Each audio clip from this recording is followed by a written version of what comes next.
Okay, boys.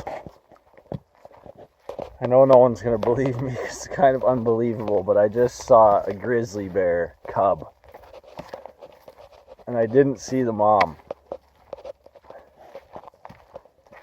So I am getting out of here and trying to make some noise. Oh, man. I just saw 3 white-tailed deer too, and I thought, well, they're around. It's so quiet in the forest today. I'm not making much noise. Thought I'd hear or see anything, and then I walked up on just over there. I'm walking. All of a sudden I hear a rustling in the bushes. And there goes a grizzly cub. Starting across. And that's all I heard. I know it was a grizzly. Brown, like the black features, and like gnarly looking. And pretty big for a cub too. Whew. Yeah, that'll make a guy's hair stand on end, because right after that I'm like, where's mom?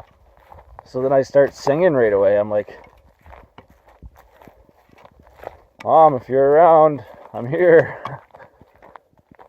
So now I'm just walking back the way I came. I was down in Radium last night, and I was talking to the one guy.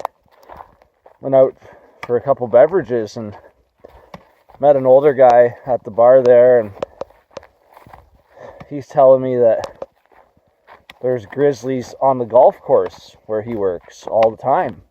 And that's down in another valley, so I thought they were up in the Alpine.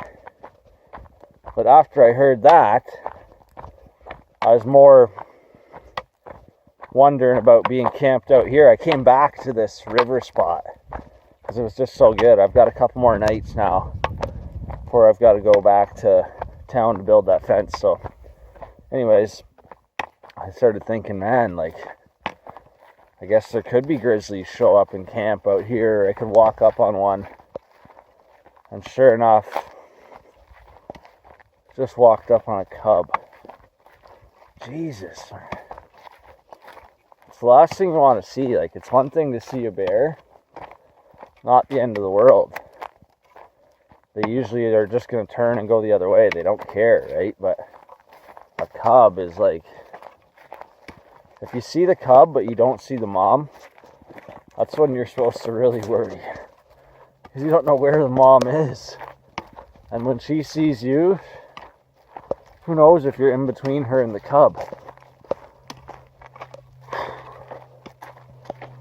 Wowza.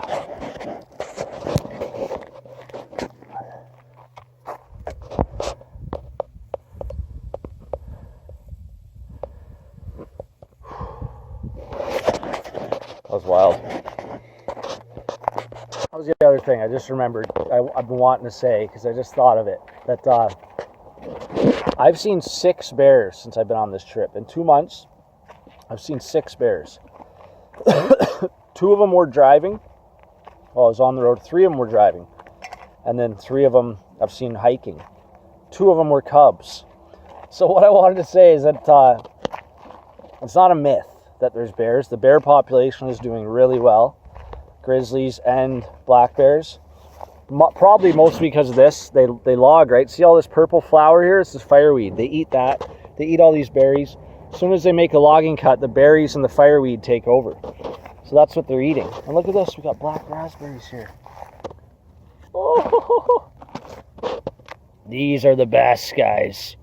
These are the most choice berry there is. Oh. Sorry.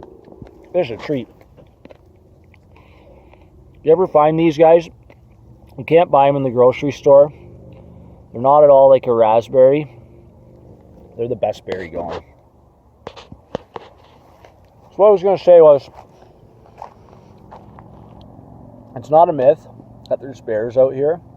There's bears everywhere. If you're going to come to BC and go hiking in the woods and stuff, you're going to see bears.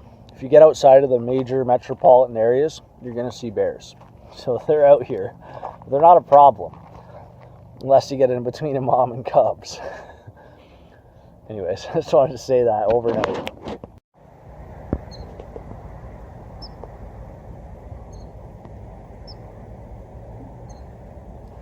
Old boy billy goats.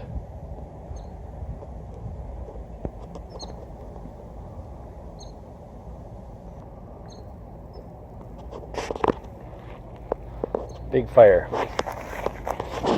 It's here in Radium Hot Springs. One of the things about this town I remember is there's these mountain goats go walking down the side of the road. It's so funny. They like live here in town, and you'll see them like literally. It's like they're gonna walk up to the drive-thru at McDonald's. You'll see them just like strolling through town. So that was cool.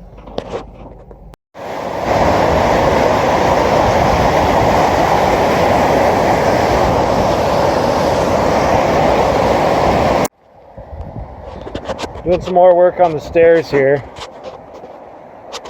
Lining the sides with rocks, because I'm thinking when it starts to rain, it's all this dirt's gonna wash away, all this gravel and stuff, so it needs to be rocks. So anyways, I'm about to carry this sucker over for the showpiece rock. It's a big boy.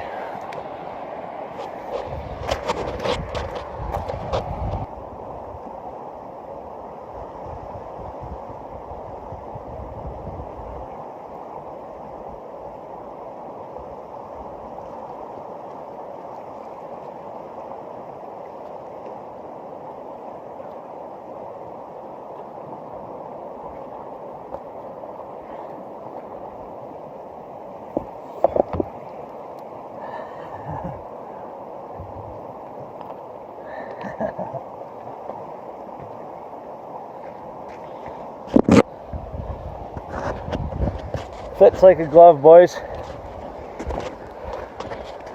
The showpiece rock.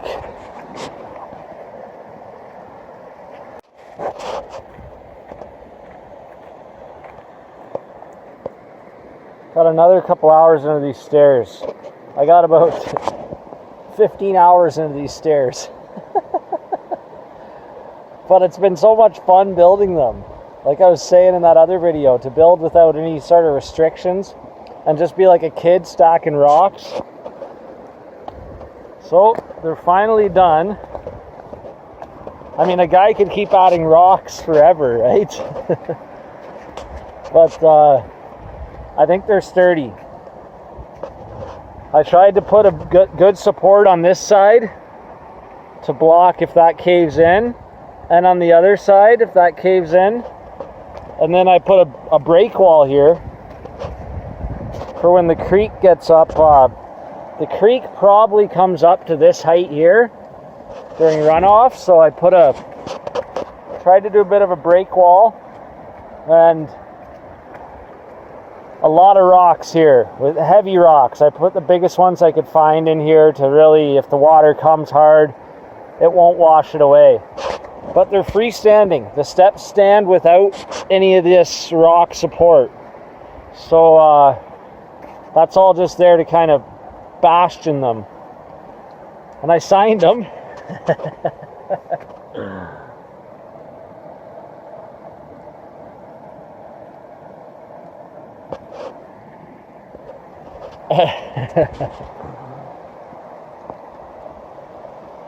I don't know, they might not last 1 year. The rain might come and ruin them. The runoff might come and ruin them, but it was fun to do. And I've been using them. Like, it's a nightmare to get up and down from there, but now I can come right up and down, wash my dishes or anything. And so I plan on coming back and, you know, throughout the years, and we'll see how long they last. That's kind of why I signed them. Then it'd be harder for somebody to just destroy them. So people like to do that too, right? Anyways, I'm gonna jump in for a swim. I guess this will be commemorative of the summer of 21. This is the monument here. So hopefully a guy can come back in 20 years and it's here.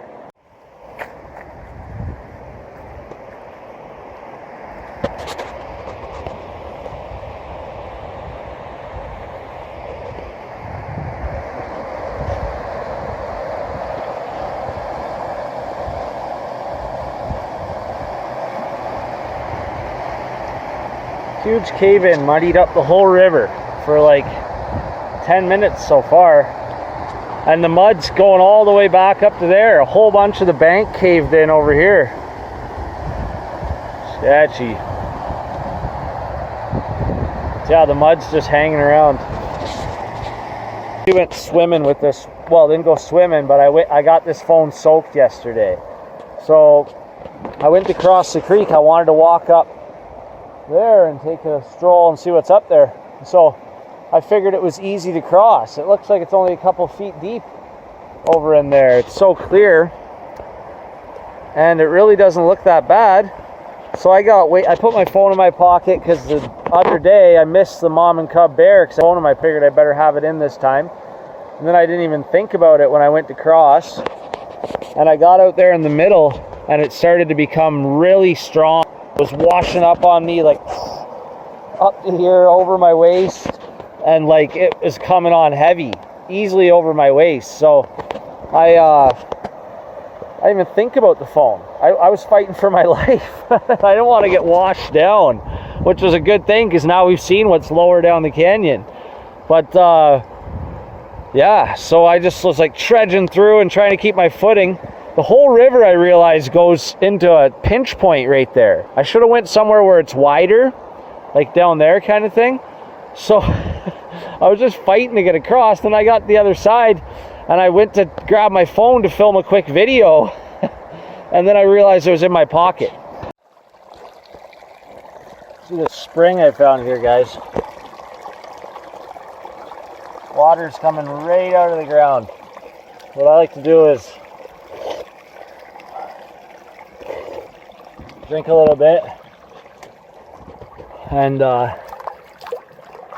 when I wait a day or so and I'm still good to go, I come back and fill up my water bottle. But usually the rule of thumb, if you find it coming out of the ground, it's good to drink.